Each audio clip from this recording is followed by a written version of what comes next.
Hey les gens, bienvenue dans ce 4e numéro d'Octopus. Je me suis dit, c'est bientôt les vacances, vous allez galérer avec la batterie de votre smartphone qui se vide à toute vitesse, c'est pourquoi je vais vous donner quelques conseils pour la faire durer plus longtemps. Alors,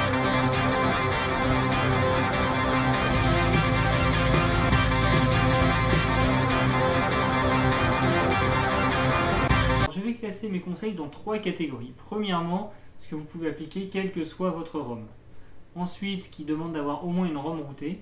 Alors si vous ne savez pas ce que c'est qu'une ROM routée, je vous invite à aller voir l'épisode sur le root. Il est là. Et enfin, ce qui ne peut être appliqué qu'avec une ROM custom ou avec Xposed. C'est un framework, j'aurai l'occasion de vous en reparler, ne vous en faites pas. Déjà, tout ce que vous pouvez faire sans avoir besoin de router votre téléphone, c'est tout ce qui est une question de réglage. Alors, pour ça, je vais partir par poste de dépense énergétique. Et donc, en premier, le plus gros poste de dépense énergétique de votre smartphone, c'est son écran. C'est ce qui consomme le plus d'énergie, plus précisément le rétroéclairage. C'est-à-dire que plus votre écran va être lumineux, plus il va consommer d'énergie. Donc le meilleur moyen pour pallier à cette consommation d'énergie, c'est soit de mettre la luminosité en automatique. La ROM va gérer le tout en fonction de la luminosité extérieure. C'est assez clean. Soit, si vous avez vraiment besoin d'un gain substantiel, vraiment d'aller chercher dans les dernières ressources de votre téléphone, là vous pouvez mettre en mode manuel, régler la luminosité au minimum et garder en mémoire que dans la plupart des ROM, vous avez une option dans la barre de notification qui vous permet de faire glisser pour régler la luminosité de l'écran. La data est un autre gros consommateur d'énergie.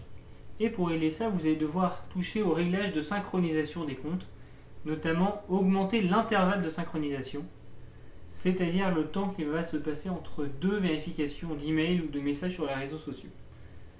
Vous pouvez aussi désactiver la synchronisation des comptes dont vous n'estimez pas nécessaire d'avoir les notifications. En dernier, il y a tout ce qui est antenne. Là, c'est assez simple pour tout ce qui est Bluetooth NFC. Si vous n'en avez pas besoin, c'est éteint. Ça consommera moins d'énergie que de garder allumé. Pour ce qui est du Wi-Fi, si vous n'êtes pas à portée d'un réseau auquel vous pouvez vous connecter, il vaut mieux couper. Si vous êtes à portée d'un réseau auquel vous pouvez vous connecter, à ce moment-là, connectez-vous, ça vous fera moins que d'utiliser la data via la 3G. Et enfin, le cas 3G, 4G, GPS, je regroupe les trois en effet, parce qu'il y a un petit truc pas instinctif. Il faut savoir que votre téléphone va chercher régulièrement à vous localiser, parce que les applications le demandent. Et là, votre téléphone a deux méthodes pour vous localiser. Soit il passe par la puce GPS, c'est-à-dire la méthode interne, soit il passe par le GRPS, c'est-à-dire la localisation via les antennes. Le choix entre les deux, il y a quelques années, je vous aurais dit le GRPS consomme moins, c'est réglé. Maintenant, avec la 4G, c'est moins simple. Ça va dépendre de votre téléphone, de beaucoup de réglages, de votre noyau. Et donc, il faut faire des tests. Si vous utilisez la 4G, il faut vérifier si vous consommez moins en GPS ou en 4G. Dans tous les cas, si vous n'utilisez pas la 4G, vous passez en 3G. Et à ce moment-là, tout en réglage GRPS. Maintenant, on va passer aux solutions un petit peu plus touchy, celles qui demandent d'être un utilisateur routé de son téléphone. Et je vais commencer par vous présenter l'application Greenify. Greenify, c'est une application qui a pour utilité de mettre en hibernation les applications quand votre écran s'éteint. Mettre en hibernation, c'est quoi? C'est mettre l'application et tous ses services en pause. Pendant ce temps-là, elle ne peut rien faire, elle ne consomme pas d'énergie. Le fonctionnement de Greenify est très simple. Par défaut, il va mettre toutes les applications en hibernation et c'est à vous de voir au cas par cas les applications que vous voulez conserver une fois l'écran éteint. Il y a bien longtemps, je vous avais parlé de gestion fine du CPU. C'est ici que cette gestion va porter ses fruits. Il faut savoir que votre CPU n'est pas un bloc monolithique qui fonctionne toujours à la même fréquence, mais il va osciller entre un minimum et un maximum en fonction de ce qu'on lui demande. Et il existe des applications qu'on appelle des gestionnaires de CPU qui permettent de régler ce minimum et ce maximum. Ce réglage va se faire d'une façon assez logique. Plus la fréquence va être basse, plus l'autonomie sera grande. Plus la fréquence va être haute, plus l'autonomie sera faible. L'idée, ça va être de dire à votre gestionnaire de CPU de régler la fréquence la plus basse possible, que ce soit pour le minimum et le maximum, quand votre écran est éteint. Quand votre écran est éteint, vous n'avez pas besoin que votre téléphone soit réactif. Vous n'avez pas besoin que les calculs soient faits rapidement. Par contre, vous êtes content que votre téléphone garde sa batterie le plus possible quand l'écran est éteint. D'où l'idée de ce réglage. L'autre point, ça va être d'avoir un réglage similaire, par exemple, quand votre batterie commence à être faible. Pour pouvoir justement étendre la fin de la batterie, profiter de votre téléphone le plus longtemps possible, même si ce sera avec de moindres performances. Et dire au gestionnaire de CPU de tout remettre à la normale quand l'écran est éteint dans les conditions normales, c'est-à-dire écran éteint, batterie à peu près pleine, on met la puissance maximum, tout en gardant un minimum bien bas, pour ne pas tout le temps consommer le maximum. L'autre chose que va pouvoir régler le gestionnaire de CPU, c'est ce qu'on appelle le gouverneur. Le gouverneur, c'est quoi? C'est l'ensemble des règles que le noyau va utiliser pour savoir où il doit se placer sur l'échelle entre le minimum et le maximum. Ces gouverneurs, il en existe plusieurs qui existent sur tous les noyaux. Généralement, je vous conseille d'utiliser le on-demand.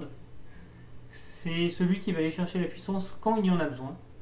Après, il en existe d'autres. Par exemple, le power save qui va chercher mais vraiment le minimum de puissance, qui va étirer les calculs avec la puissance minimum possible pour économiser de la batterie. Très bien quand votre batterie commence à être faible, pour gagner quelques heures de plus, les quelques heures qui peuvent vous séparer de rentrer chez vous pour le mettre à recharger.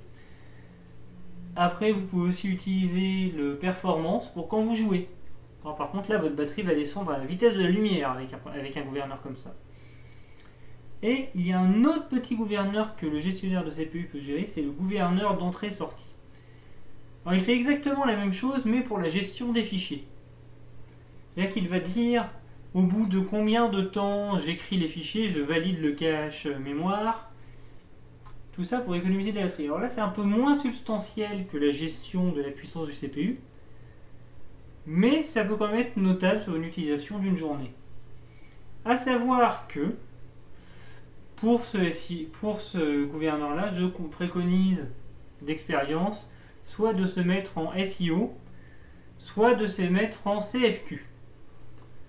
Quitte à parler d'automatisation, je vais vous parler d'automatisation de tous les réglages dont je vous ai parlé au début. Il existe une application qui s'appelle Tasker, qui va vous permettre, entre autres, d'allumer le Wi-Fi uniquement quand vous êtes à proximité de chez vous. C'est très pratique. Alors, Tasker, ce sera un épisode à part parce que c'est très très gros. Ça permet beaucoup de choses. Et le dernier point à utiliser quand vous êtes routé, c'est un boot manager. C'est une application qui va définir quelles sont les applications qui ont le droit de se lancer en même temps que votre téléphone. Sachant qu'une application qui se lance au lancement de votre téléphone, c'est une application qui va consommer de l'énergie avant même que vous n'alliez l'utiliser. Alors maintenant qu'on a vu les solutions qui demandent d'avoir un téléphone routé, il faut savoir qu'on peut aller plus loin grâce à un framework qui s'appelle Xposed. C'est un bout de code qui se met entre le noyau et les applications. C'est très pointu, j'aurai l'occasion de vous en reparler. Ce module va permettre d'ajouter des fonctionnalités aux applications. Notamment, par exemple, Greenify va avoir des fonctionnalités supplémentaires si vous avez activé son module dans Xposed. Autre possibilité, le module Intelli3G, qui est un module à part entière qui va permettre d'automatiser le changement d'antenne de votre téléphone. C'est-à-dire automatiser le passage de la 2G à la 3G à la 4G de façon transparente selon vos critères. Un autre module très important pour gagner de la batterie, ça va être le module Xprivacy, qui existe sous le nom de Privacy Guard au niveau des ROM type CyanogenMod. Ce module va permettre de limiter les autorisations des applications, de les brider. Alors, outre le gain en termes de vie privée, ça pareil, j'aurai l'occasion de vous reparler de la vie privée sur votre smartphone, ça va permettre notamment de bloquer le GPS pour des applications qui demandent à vous localiser alors que vous n'en avez pas envie. Je prends un exemple typique, vous avez l'application Facebook. Elle va essayer de vous localiser régulièrement. En installant Privacy Guard, Xprivacy, et en lui disant Facebook n'a pas le droit d'accéder à ma localisation de quelque manière que ce soit, Facebook recevra au moment où il essaiera d'accéder à votre localisation, que ce soit par GPS ou par GPRS, il va recevoir des informations qui disent non, ça c'est pas possible, ça n'existe pas. Et donc, ne fera pas appel au hardware qui va derrière. Et donc ça, c'est aussi un gain de vie privée et de batterie. Tous ces petits trucs qui vont vous permettre d'économiser votre batterie. Alors moi, je les applique, pas forcément tous, je les applique en fonction de mes besoins. J'ai besoin de la 4G tout le temps, donc je désactive pas la 4G par exemple. Mais rien qu'avec ça, j'arrive à avoir une autonomie entre 18 et 26 heures entre deux charges, avec une utilisation quand même assez importante. Dernier petit conseil, si jamais vous voyez que vous n'avez toujours pas assez d'autonomie avec votre smartphone, n'hésitez pas à faire appel à une batterie de secours. C'est un petit truc qui fait cette taille-là, il y en a même des plus petits. Ça vous permet de recharger votre téléphone entre deux prises électriques. C'est tout pour aujourd'hui, j'espère que cette vidéo vous a plu, que vous avez pu apprendre quelques petits trucs.